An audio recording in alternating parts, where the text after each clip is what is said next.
Assalamualaikum Pak Ustadz. Waalaikumsalam warahmatullahi wabarakatuh. Saya sangat terdampak akibat corona. Suami jadi nganggur. Tidak ada pemasukan, tidak ada buat makan.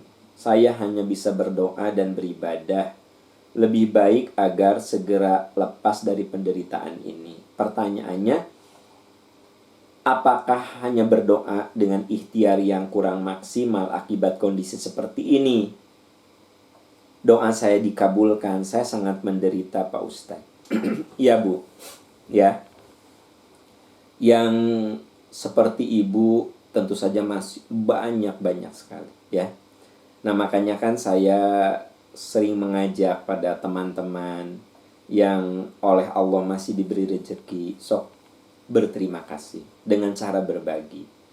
Saya juga Bu speechless ya, kehilangan kata-kata untuk menjawab pertanyaan Ibu.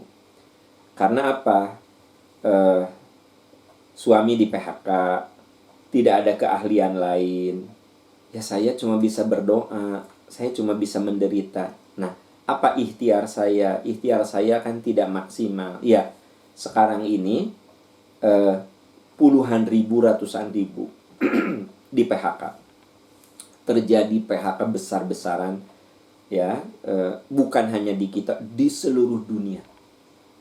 Jangankan negara berkembang seperti kita, di negara maju pun mengalami begitu. Nah, ini saatnya untuk bergandengan tangan, saling menguatkan, begitu.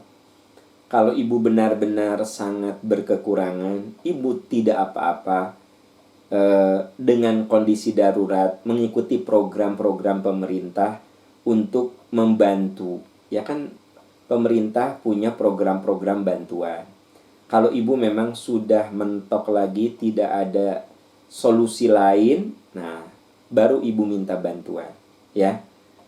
Sudah tidak ada yang bisa dijual lagi, punya barang juga dijualnya susah, ya kan begitu. Ya, Ibu disitulah karena kondisi darurat Ibu boleh minta bantuan, ya. Dan sebenarnya Ibu bisa mencoba mengikuti apa yang diarahkan oleh pemerintah tentang program bantuan-bantuan itu. Ya kalau Ibu orang Jawa Barat, saya dengar dari Pak Gubernur kan ada A, B, C, D gitu kan. Nah, coba diikuti ya, seperti apa. Ini yang bisa Ibu lakukan untuk minimal bertahan hidup, ya. Berdoa. Saya yakin dalam kondisi terpuruk semua orang berdoa, dan Ibu selalu berdoa, ya. Dan jangan Ibu katakan dalam kondisi seperti ini siapa yang ngasih dapat, ya siapa yang bisa ngasih pekerjaan. Ibu jangan berpikir begitu, berdoa saja, berdoa.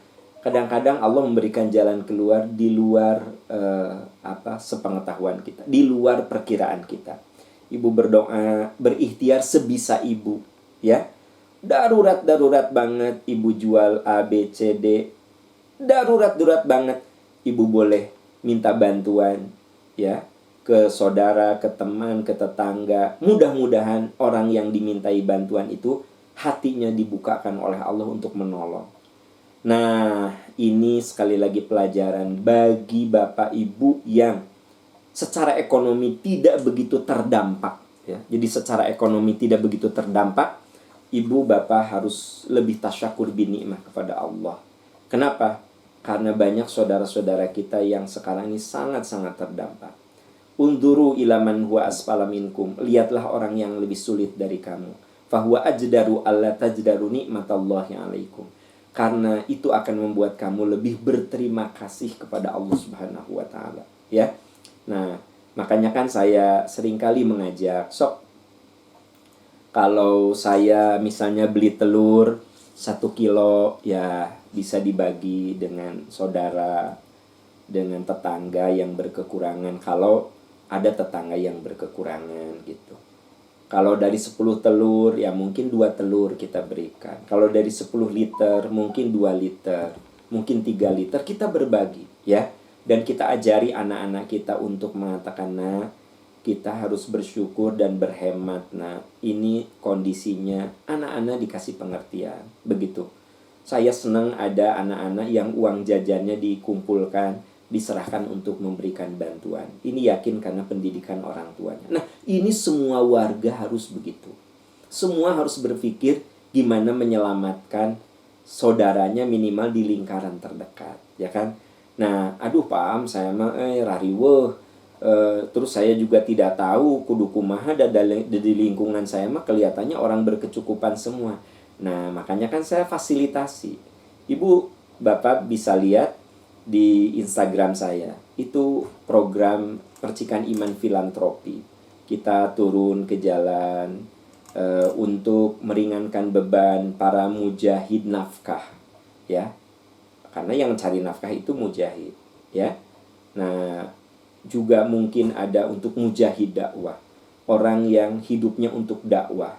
Kita juga kudu bantu itu. Jadi di Percikan Iman, Anda bisa lihat di Percikan Iman Filantropi atau di Instagram saya di beberapa hari yang lalu sudah saya upload tentang apa yang dititipkan oleh ibu bapak. Anda yang oleh Allah dititipi rezeki sok bisa titipkan ke Bank Syariah Mandiri 700 1022 727 ya. 700 1022 727 atau Bank Mandiri 1310555533220. Sok ambil M-bankingnya sekarang. Masukkan 1310055533220. Sebagai bentuk terima kasih kita kepada Allah, kita masih punya tabungan, per bulan masih dapat, ya kan? Begitu. Banyak saudara-saudara kita yang terdampak. Nah, bagi yang terdampak, itulah bagian dari ujian hidup kita. Berikhtiar sebisa kita, dan ikhtiar terakhir tidak apa-apa. Dalam kondisi yang terpaksa kita minta tolong, tidak apa-apa. Kenapa? Ya siapa tahu Allah memberikan rezeki lewat orang lain yang menolong kita. Itu bukan hal aib, karena situasinya seperti ini, teman-teman sekalian. Boleh jadi ada teman Anda yang mau nolong, tapi karena Anda nggak ngomong jadi segen juga. Tapi begitu Anda ngomong, dia langsung nolong. Kan ada yang begitu, ya. Kita pikir, bisi disangka ngahinakeun urang ngabantuan dia. Jadi kita enggak. Nah, tiba-tiba dia minta tolong, wah kita semangatnya luar biasa. Kan gitu. Nah, itu Bapak Ibu sahabat-sahabat yang bisa kita lakukan. I'malu ala ma tutiqun. Lakukan semampu kamu. Lakukan semampu kamu.